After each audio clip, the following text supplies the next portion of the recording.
waxaa la yiraahdaa naagaha dabeecadooda 3 bilood waa naag dabeecadeeda waa 3 bilood 3 bilood markii la guursado yaana marka hore qofka waxa waa isjibinaysa baari raale iska dhigayso ma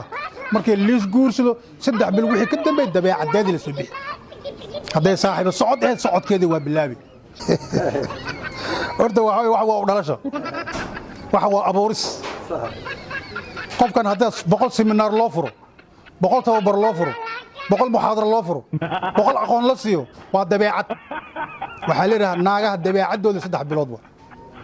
naag dabeecadeeda waa 3 bilood 3 bilood markii la guursado yaana marka hore qofka waxa waa isjibinaysa baari raale iska dhigayso ma markii liis guursado 3 bilood wixii ka dambeeyay dabeecadeeda la soo bixi haday saaxiib socod ee socodkeeda waa bilaabi haday saaxiib murneed murkeeda waa bilaabi haday saaxiib laalakeeda waa bilaabi 3 bilood isceli karta 3 bilood wixii ka dambeeyay dabeecadda la soo bixi marka waxa waa abuuris